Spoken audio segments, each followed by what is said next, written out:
Hello student, देखिए ध्यान से। जिन जिन विद्यार्थियों का ग्रुप में नंबर आपको ऐड नहीं होगा, आप लोग क्या कीजिएगा, इस नंबर पर कॉल कीजिएगा और अपना नंबर आपको ग्रुप में ऐड करा लीजिएगा। क्योंकि पढ़ाने से पहले आपको पीडीएफ आपको हम भेज देंगे। ऐसे तो पीडीएफ तो जा ही रहा था रेगुलर, कुछ विद्यार्थी के पास पीडीएफ नहीं पहुंच रहा था क्योंकि उसका नंबर ही आपको ग्रुप में ऐड नहीं था। ठीक है, तो जिनको जिनको ऐड नहीं होगा, इस नंबर पर फोन कर कॉल कर अपना नंबर आप लोग क्या कीजिएगा, ऐड करा लीजिएगा। पीडीएफ आपको ग्रुप में आपको हम भेज देंगे। ठीक है, और उसी पीडीएफ को हमारा जो चैनल है यूट्यूब पर मार्गदर्शन केमिस्ट्री क्लासेज, उसी को आपको हम एक्सप्लेन करेंगे। ठीक है, तो देखिए ध्यान से। पिछले क्लासों में आपको टाइटल नंबर आपको हम 10 पढ़ा रहे थे। तो 10 में आपको पढ़ा रहे थे effect of addition of catalyst on rate constant. ठीक है, जो भी आपको मतलब कि एडिशन ऑफ कैटालिस्ट जो होता है रेट कांस्टेंट, ठीक है, उसका प्रभाव क्या होता है, वही आपको हमको पढ़ाना था। तो पिछले क्लासों में जो आपको हम वीडियो जो बनाकर जो भेजे हुए थे, इसका आधा ही टर्म पढ़ाए थे, तब तक क्या होगा कि लाइन आपको कट गया था। इसलिए आज इसको हम शुरू से एक्सप्लेन कर दे रहे हैं। ठीक है, और देखिए आप लोग ध्यान से समझिए। On addition of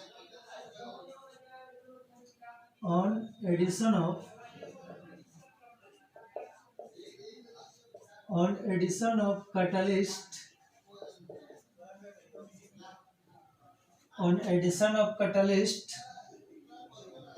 activation energy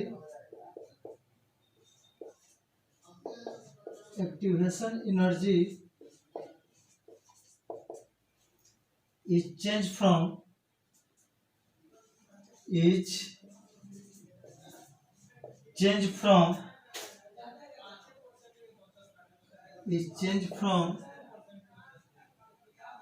EA1 to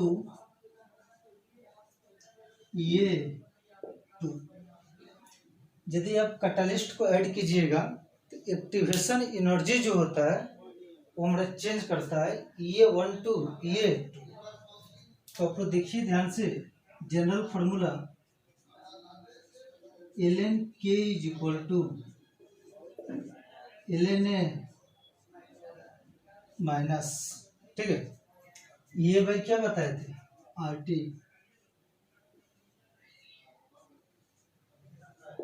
ठीक है, तो यहाँ पर लिख रहे हैं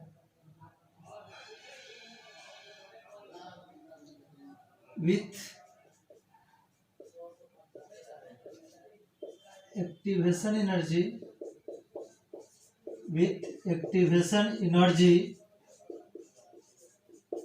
EA1। ठीक है, एक्टिवेशन एनर्जी हमारा EA1 होगा। ठीक है, तो जो भी हमारा रेट कांस्टेंट जो होगा वो हो जाएगा ln K1 is equal to ln A minus EA1। अब K1 ले रहे हैं तो एक्टिवेशन इसका EA1 बाई RT। ये हो गया इक्वेशन 1। ठीक है, अब यहाँ पर लिख रहे हैं with activation energy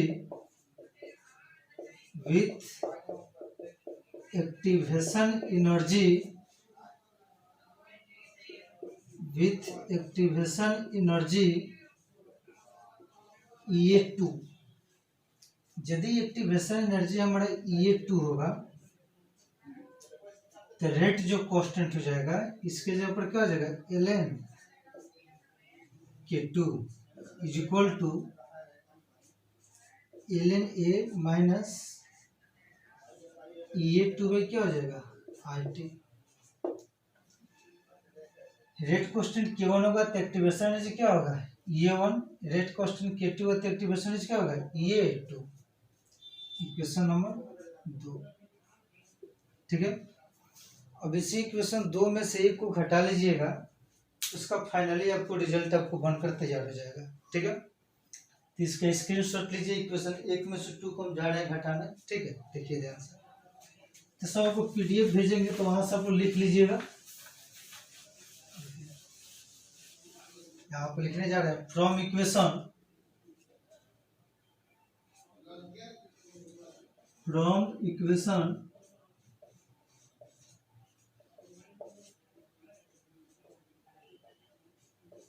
- 1,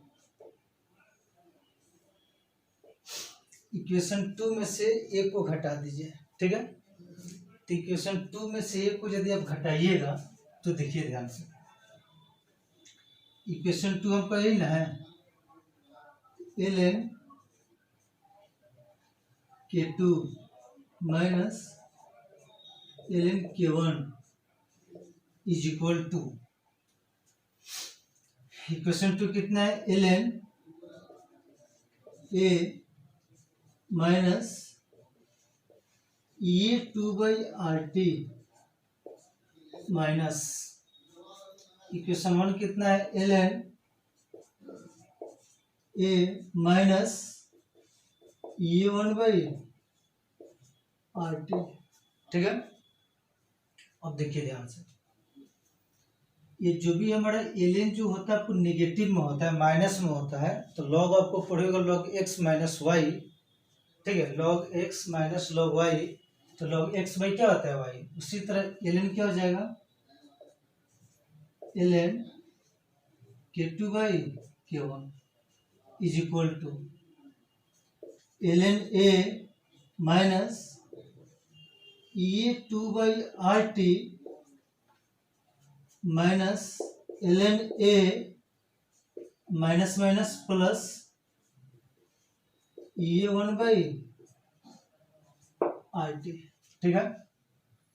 ln a से ln a हमारा हो गया कैंसिल, ठीक है। और आगे देखते रहिए, ये हो गया ln k2/k1 is equal to, सबसे पहले हम इसको लिख रहे हैं a1/RT माइनस a2/RT, ठीक है। अब देखिए बाबू ध्यान से, ये हो गया ln k2/k1 is equal to, इसमें कॉमन यदि आप RT ले रहे हैं तो 1/RT, तो हो जाएगा activation energy first minus activation energy second, ठीक है। अब इसी ln को यदि आप लॉग में चेंज कीजिएगा, ट्रांसफर कीजिएगा, तो आप लोग जानते हैं सपोज डेट ln x होगा, तो इसको लॉग में चेंज कीजिएगा तो 2.303 log k2/k1 is equal to 1/RT activation energy first minus activation energy second, ठीक है। अब आपको देखिए ध्यान से, यहां से निकालेंगे log k2/k1 is equal to, ठीक है। k2/k1 निकालेंगे तो इसको कोएफिशिएंट से तो हम भाग देंगे, तो 1/2.303 RT activation energy first minus activation energy second, ठीक है। तो यह आपको इम्पोर्टेंट फॉर्मूला आ गया, ठीक है। अब जितना भी आपको क्वेश्चंस जो बनेगा अब इसी टर्म पर आपको बनेगा, ठीक है। तो इस फॉर्मूला को आपको याद कर जाना है, ठीक है। जितना भी आपको क्वेश्चंस जो बनेगा सब हमारा इसी फॉर्मूला पर आपको बनेगा। तो यह फॉर्मूला यदि आपको याद होता है तो पूरा क्वेश्चन आपको बन जाएगा, ठीक है। तो इसका आप लोग नोट कीजिए।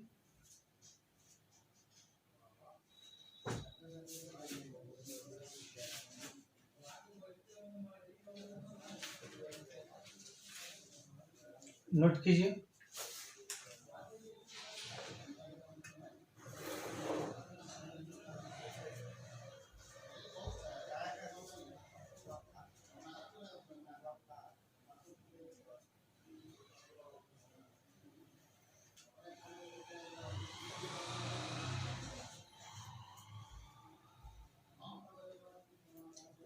अब देखिए ध्यान से,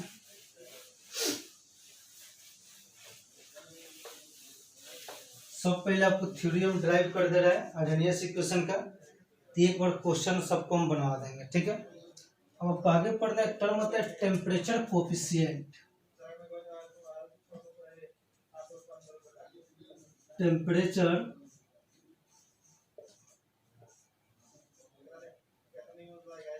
कोएफिशिएंट,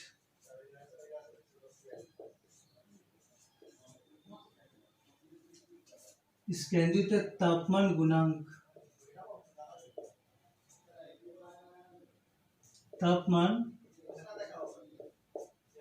गुणांक, इसको रिप्रेजेंट किया जाता है अल्फा के द्वारा, ठीक है। तो टेम्परेचर कोफिशिएंट क्या होता है, देखिए ध्यान से।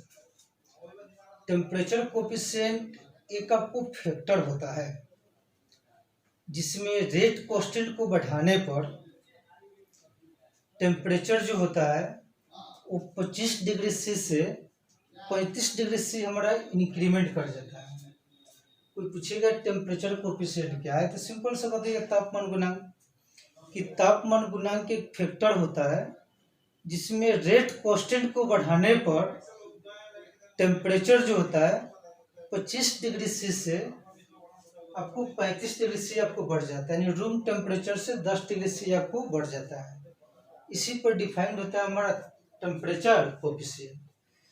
तो कोई पूछेगा टेम्परेचर कोफिशिएंट क्या है, तो सिंपल सा बताइएगा तापमान गुणांक एक फैक्टर होता है जिसमें गति स्थिरांक के मान को बढ़ाने पर तापमान 25 डिग्री सी से 35 डिग्री सी हमारा हो जाता है, ठीक है। तो देखिए ध्यान से, temperature coefficient, temperature coefficient alpha is equal to, ठीक है। तो के 35 डिग्री सी बाई के 25 डिग्री सी। टेम्परेचर कोफिशिएंट आपका एक फैक्टर होता है जिसमें रेट कांस्टेंट जो होता है 25 डिग्री सी से आपको 35 डिग्री सी आपको हो जाता है, ठीक है। तो अल्फा इज इक्वल टू, अब देखिए ये डिग्री से इसको केल्विन में यदि आपको चेंज करेंगे तो कितना आ जाएगा, के 38 यानी 35 डिग्री सी है, तो 35 डिग्री सी को केल्विन में चेंज कीजिएगा तो 35 प्लस 273 को ऐड कर किया जाता है तो कितना आ जाएगा 308, तो 308 हो गया केल्विन। इसको यदि केल्विन में चेंज कीजिएगा तो यहाँ पर कितना जोड़ दीजिए 25, 273 ऐड किया जाता है डिग्री सी को केल्विन में ऐड करने के लिए, तो कितना जो 298 केल्विन, तो जगह के 298 केल्विन, यानी डिग्री सी को केल्विन में चेंज करने के लिए 273 को ऐड कर दिया जाता है। सिंपल सा देखिए ना, 25 डिग्री सी है, इसको केल्विन में चेंज करना है तो 25 प्लस कितना का 273 यानी 298 हो गया। 35 डिग्री सी रहा था तो 35 यहाँ पर ऐड करते तो 300 कितना हो जाता 8, ठीक है। तो तापमान गुणांक एक फैक्टर होता है जिसमें गति स्थिरांक के मान को बढ़ाने पर टेम्परेचर जो होता है वो 25 डिग्री सी से हमारा 35 डिग्री सी आपको हो जाता है। देखिए इसका यूज हम कैसे आपको कराएंगे, ठीक है। तो एक आपको फॉर्मूला आपको बताया गया था, लॉग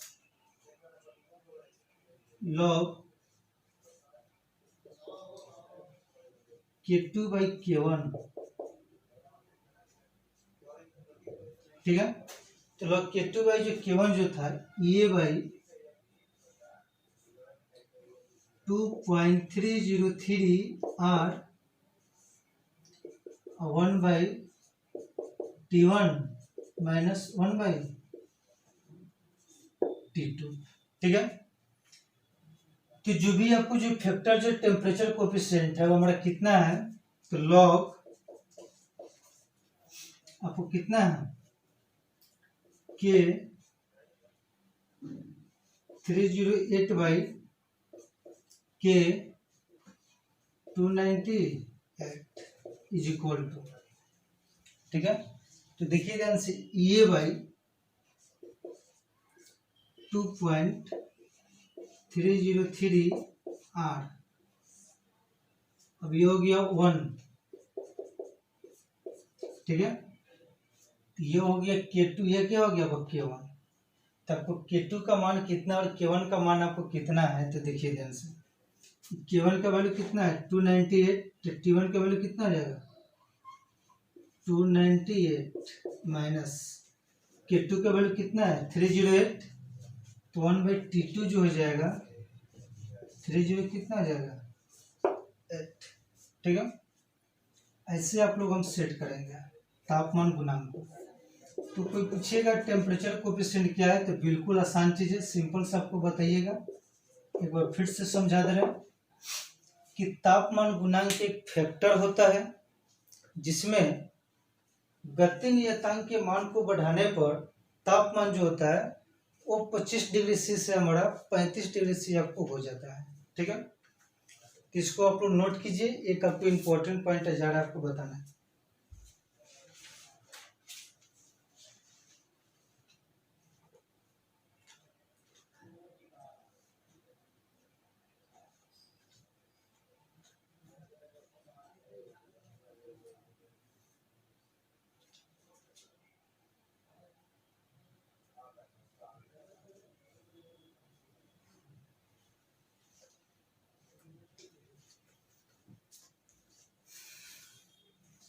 ठीक है, नोट हो गया। तो देखिए ध्यान से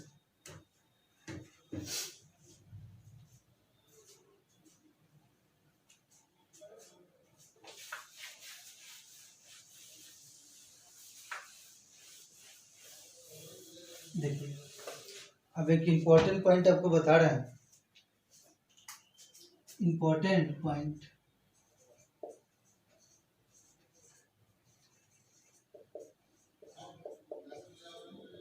देखिए, यदि आपको टेम्परेचर कोफिशिएंट 25 डिग्री सी आपको नहीं दिया होगा, यदि आपको टेम्परेचर कोफिशिएंट 25 डिग्री सी आपको क्वेश्चन में नहीं दिया होगा, तो तापमान गुणांक जो होता है वो हमारा परिभाषित होता है। जब आपको रेट कांस्टेंट बढ़ेगा, गति नियतांक का मान बढ़ेगा, तो टेम्परेचर कोफिशिएंट जो होता है वह दिए गए तापमान से 10 डिग्री से आपको बढ़ जाता है। सपोज दैट यदि टेम्परेचर कोफिशिएंट 25 डिग्री नहीं दिया होगा, सपोज दैट 45 डिग्री सी दिया होगा, तो जैसे आप लोग रेट कांस्टेंट को बढ़ाइएगा तो 45 डिग्री सी से 10 डिग्री सी बढ़कर कितना आ जाएगा 55 डिग्री सी। तो यदि आपको टेम्परेचर कोफिशिएंट 25 डिग्री सी आपको नहीं दिया होगा, तो रेट कांस्टेंट को जैसे आपको बढ़ाया जाता है तो टेम्परेचर कोफिशिएंट जो होता है वो दिए गए टेम्परेचर से 25 डिग्री सी हमारा बढ़ जाता है, ठीक है। ऐसा आपको डिफाइन होता है टेम्परेचर कोफिशिएंट, ठीक है। तो देखिए ध्यान से टेम्परेचर कोफिशिएंट, सब पॉइंट आपको पीडीएफ में आपको हम बता देंगे, ठीक है। पीडीएफ जो भी आपको जो भेजेंगे ये सब चीज़ उसमें हिंदी और इंग्लिश दोनों में आपका लिखा रहेगा। यहाँ पर सिर्फ आपको मैं एक्सप्लेन कर रहा समझा रहा है, ठीक है। तो टेम्परेचर कोफिशिएंट, टेम्परेचर कोफिशिएंट, ठीक है। जो भी आपको अल्फा जो होगा, तो देखिए के ये हो गया के, ठीक है। यदि हमारा टेम्परेचर 25 डिग्री से टी देगा, टी का मतलब 20 डिग्री से भी हो सकता है, 25 डिग्री से भी हो सकता है, 35 डिग्री से भी कुछ भी हो सकता है। टी आपको दिया होगा, ठीक है, तो टेम्परेचर कोएफिशिएंट जो होता है 10 डिग्री सी से बढ़ जाता है, तो टी प्लस कितना हो जाएगा, टी प्लस 10 डिग्री से, ठीक है। टेम्परेचर कोएफिशिएंट आपको कुछ भी दिया होगा, जिससे आपको 90 दिया होगा, तो 90 से 10 डिग्री से बढ़ जाए कितना हो जाएगा, 100, ठीक है। तो देखिए लॉग के टी प्लस 10 डिग्री से, अब भाई के कितना हो गया, टी इज इक्वल टू, ठीक है, ये बाई 2.303 और 1 by T minus 1 by T plus कितना हो जाएगा, 10, ठीक है। यदि हमारा को टी 35 डिग्री सी हो जाएगा, तो ऊपर कितना हो जाएगा, 35 प्लस 10 इज इक्वल कितना हो जाएगा, 45 डिग्री सी, ठीक है। तो यदि टेम्परेचर कोएफिशिएंट 25 डिग्री सी आपको नहीं दिया होगा, तो रेट कांस्टेंट का मान बढ़ता है, तो दिए गए तापमान से टेम्परेचर जो होता है 10 डिग्री से हमारा इंक्रीमेंट कर जाता है, ठीक है। तो इसको भी आप लोग नोट कर लीजिए, ठीक है। और आगे आपको इम्पोर्टेंट पॉइंट आपको हम बताने जा रहे हैं, देखिएगा ध्यान से,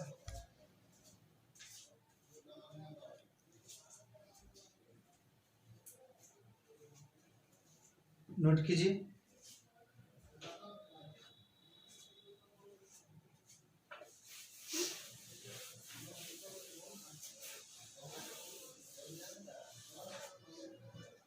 इम्पोर्टेंट पॉइंट,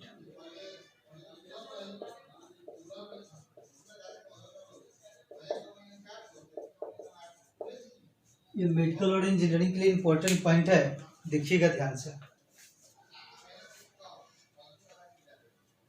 देखिए, इफ एक्टिवेशन एनर्जी ये इज नॉट गिवन, यदि आपको एक्टिवेशन एनर्जी नहीं दिया होगा, ठीक है, तो it is considered as for every 10 degree rise in temperature rate constant becomes double, ठीक है। इसका कहने का मतलब होगा, यदि आपको एक्टिवेशन एनर्जी आपको नहीं दिया होगा, ठीक है,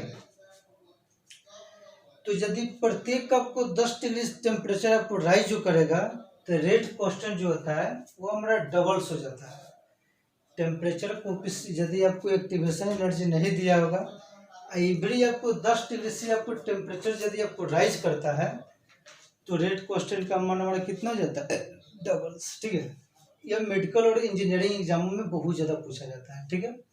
ये थोड़ा इंपॉर्टेंट पॉइंट है, यदि आपको एक्टिवेशन एनर्जी नहीं दिया होगा, अब प्रत्येक आपको 10 डिग्री टेम्परेचर को भी बढ़ाया जाएगा, तो रेट कांस्टेंट का मान कितना हो जाता है, डबल्स हो जाता है।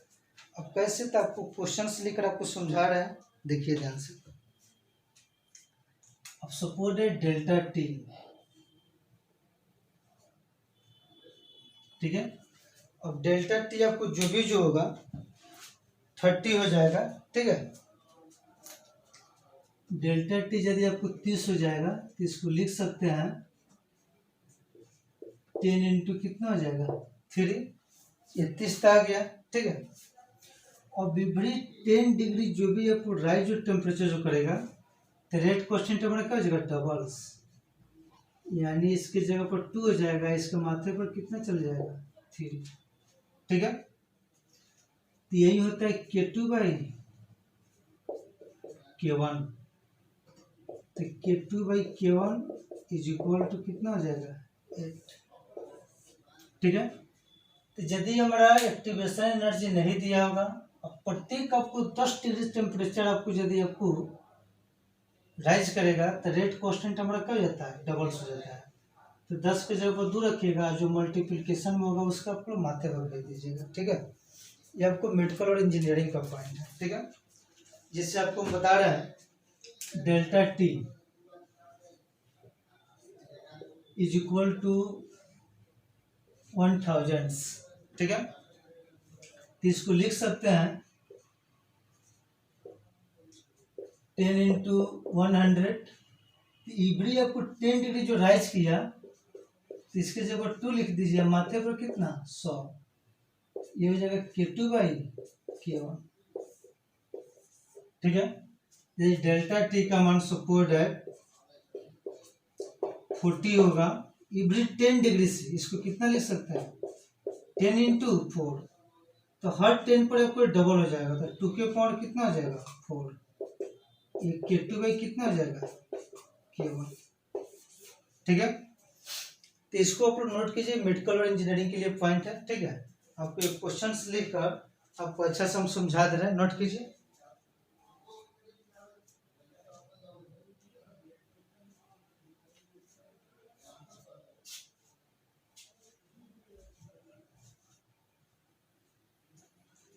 देखिए ध्यान से, इस सब क्वेश्चन जो होगा सब पीडीएफ में आपको हिंदी और इंग्लिश आपको दोनों आपको मिलेगा। तो सबसे पहले पीडीएफ को लिखिएगा, तभी जाकर आपको समझ में आएगा। तो क्वेश्चंस देखिए बाबू ध्यान से, ये क्वेश्चन है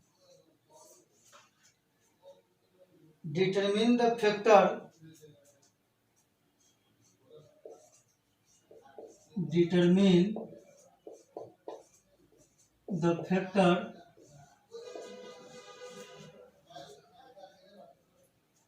by which rate constant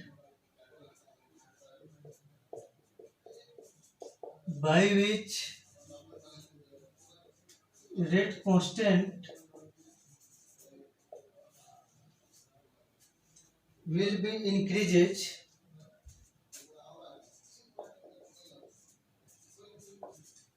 be increases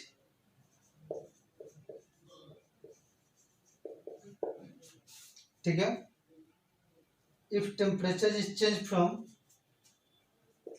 if temperature is changed from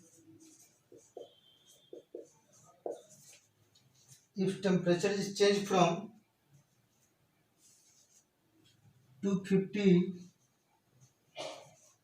Kelvin to 210 kelvin. ठीक है, तो देखिए ध्यान से, इसमें आपको देखना है, याद करना है, determine the factor by which rate constant का फैक्टर क्या होगा। ठीक है, यदि उसको बढ़ाया जाएगा, जब आपको टेम्परेचर 250 से कितना हो जाएगा 210 डिग्री से, तो देखिए तो ध्यान से, गिवन T2 का वैल्यू कितना दिया हुआ 250 केल्विन, T1 कितना है 210 केल्विन, और डेल्टा टी निकालिएगा तो T2 माइनस क्या हो जाएगा T1। ठीक है, अब T2 कितना दिया है तो 250 माइनस 210 इज इक्वल टू कितना आ गया 40।